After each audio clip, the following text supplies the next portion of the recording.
Bienvenidos, queridos hermanos, con ustedes su hermano en Cristo, Jaime Cárdenas, en esta programación 15 minutos con la Biblia, porque desconocer las Escrituras es desconocer a Jesucristo.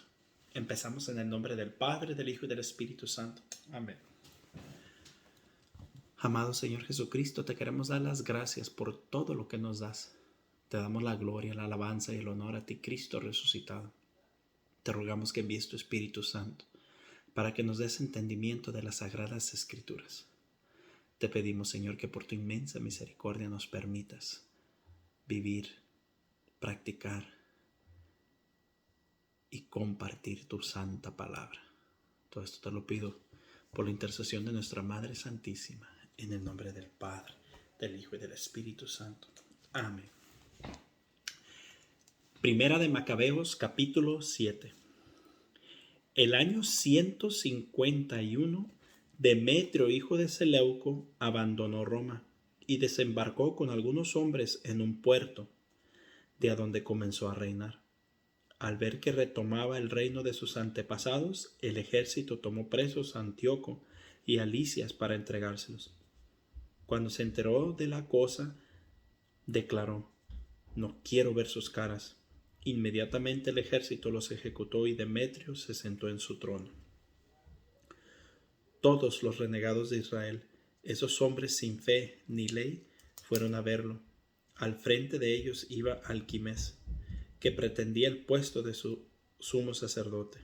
Acusaron a su pueblo ante el rey diciendo: Judas y sus hermanos dieron muerte a todos tus amigos y nos echaron de nuestro país. Envía pues ahora un hombre de confianza para que vea todo el daño que nos han hecho Judas, a nosotros y a los territorios del rey, y castigue a esa gente junto con todos los que los ayudaron. El rey eligió a Baquides, gobernador de la provincia del oeste del Éufrates. Era uno de sus amigos, un gran personaje y fiel al rey.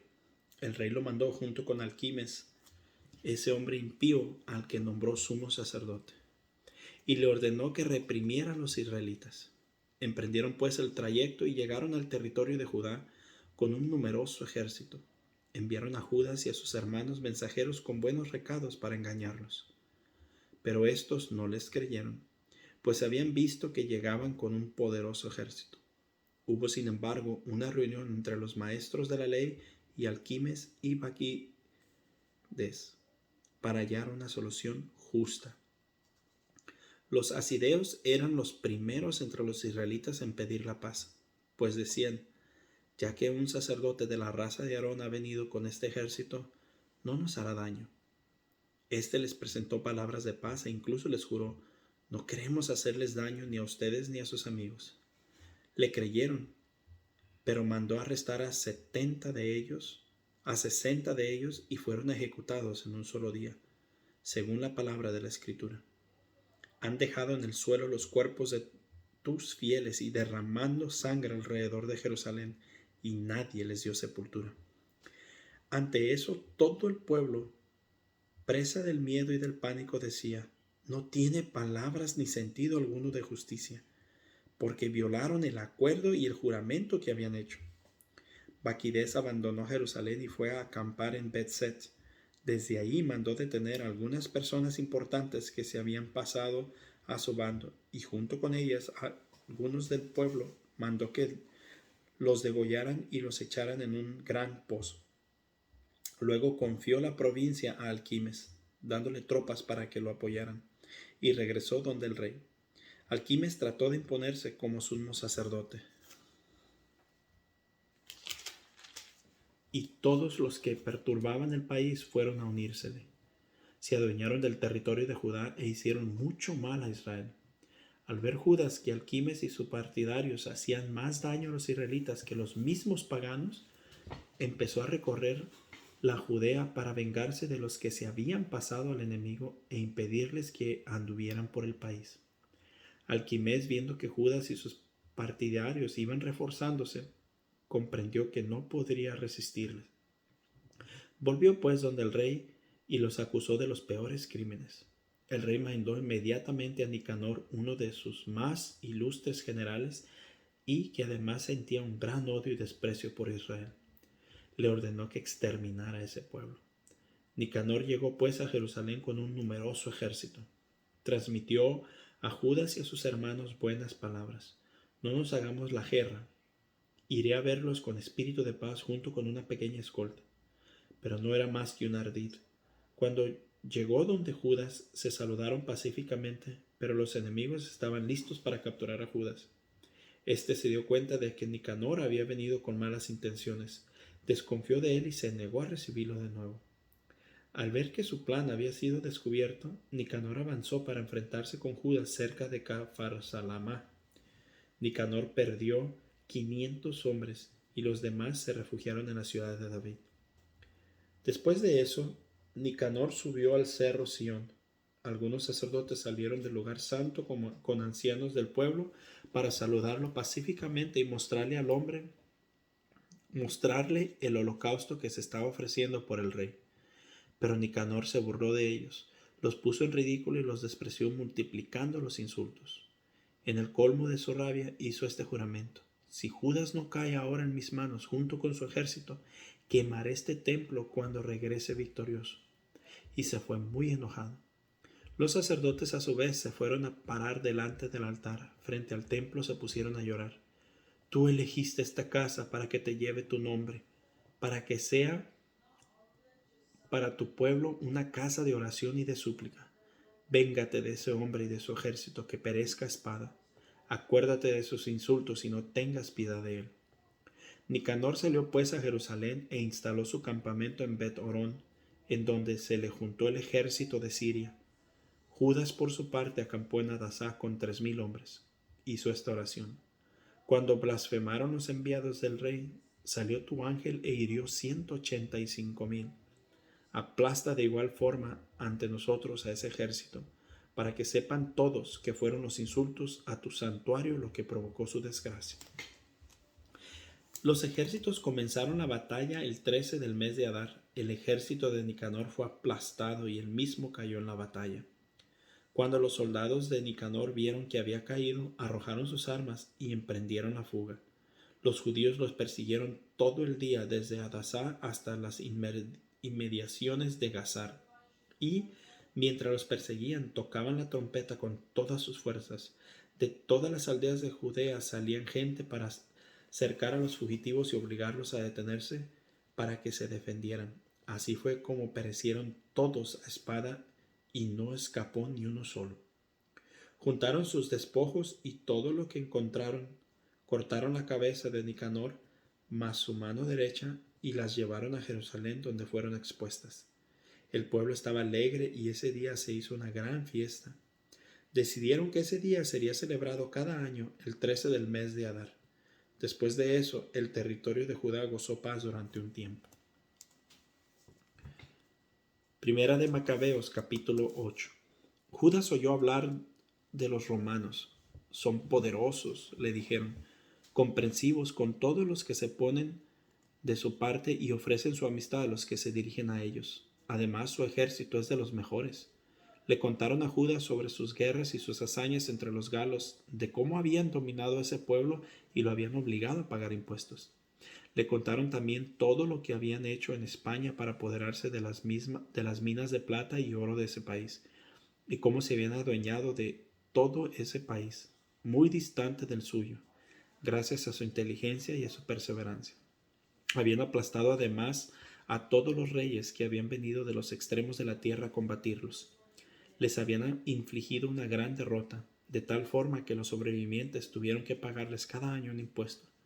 Por último, habían triunfado por medio de las armas sobre Filipo, sobre Perseo, rey de los griegos, y sobre los que se habían alzado contra ellos. Los habían sometido a todos. Antíoco Magno, rey de Asia, había marchado en su contra con 120 elefantes, caballos, carros y un inmenso ejército, pero había sido completamente derrotado. Incluso lo habían capturado vivo y habían grabado a él y a sus sucesores con un pesado impuesto que debían pagar en una fecha determinada, y con la entrega de rehenes. Le habían quitado el territorio de la India, Media, Lidia y varias de sus más hermosas provincias se las habían dado al rey Eumeno. Como los griegos quisieran librarse de los romanos, al saberlo estos habían mandado en su contra a un solo general, quien los había derrotado haciendo numerosas víctimas. Los romanos habían luego llevado cautivas a las mujeres y a los niños, se habían apoderado de sus bienes y sometido el país, destruido sus fortalezas y reducidos a la esclavitud a mucha gente que se encontraba todavía ahí. Los demás reinos e islas que habían presentado resistencia habían sido destruidos y sometidos por los romanos. Pero le dijeron ellos: mantienen su amistad con los que les son fieles y confían en ellos. Como han sometido a reyes cercanos o lejanos, todos los que oyen hablar de ellos les temen. Los que ellos apoyan y quieren que reinen, reinan, y cambian a los que quieren cambiar. Su poder es considerable. A pesar de eso, nadie entre ellos se ha puesto la corona ni revistiéndose del manto real para adquirir su gloria. Instituyeron un consejo de 320 miembros que deliberan diariamente sobre los asuntos públicos para que todo esté en orden. Anualmente confían a un solo hombre la autoridad y el poder sobre todo el país. Todos obedecen a ese hombre, y no hay entre ellos ni envidias ni celos. Judas eligió entonces a Eupolemo, hijo de Juan, de la familia de Acós, y de Jasón, hijo de Eleazar, y los mandó a Roma para que hicieran con los romanos un tratado de alianza y de amistad. Con eso quería romper el yugo de los griegos, pues veía que esta gente mantenía a Israel en la esclavitud. Al cabo de un largo viaje llegaron a Roma, entraron al Senado, donde hablaron así: Judas, apellidado Macabeo, sus hermanos y el pueblo judío nos han mandado donde ustedes para firmar con ustedes un tratado de alianza y paz. Queremos que nos consideren entre sus aliados y amigos.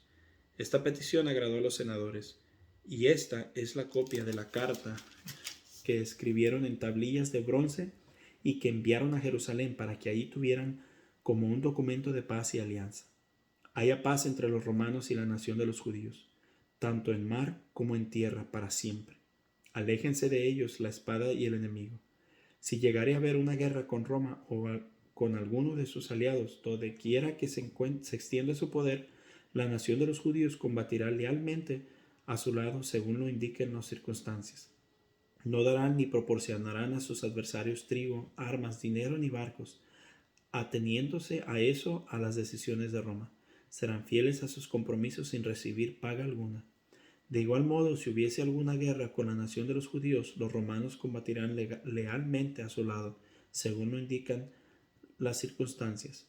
No proporcionarán a los enemigos ni trigo, ni armas, ni dinero, ni barcos, pues así lo ha decidido Roma, y serán fieles a sus promesas sin paga alguna.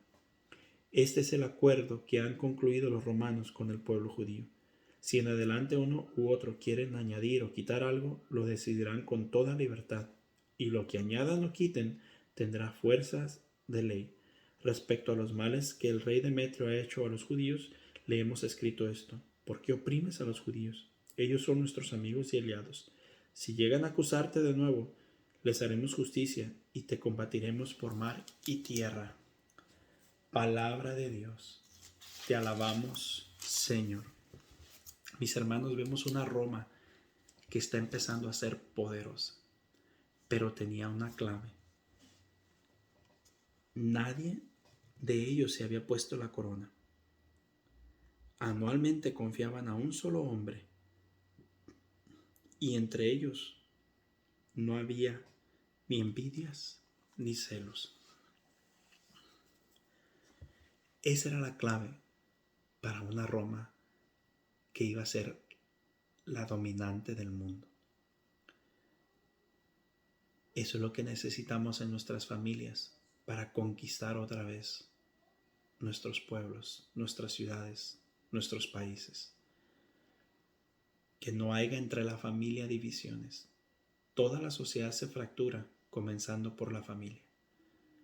Si las familias mejoran, tendremos mejores hijos. Si tenemos mejores hijos, habrá mejores ciudadanos. Si hay mejores ciudadanos, habrá mejores todo, mejores todo. Busquemos la unidad en nuestra familia. No podemos estar tirándonos unos a los otros. No podemos estar divididos diciendo que amamos a Dios y peleándonos entre nosotros. Es normal tener diferencias, pero se pueden dialogar, aclarar. Pero que no estemos en un estado de división permanentemente. Mis hermanos, Dios me los bendiga. Un fuerte abrazo. Primero Dios, nos continuaremos mañana.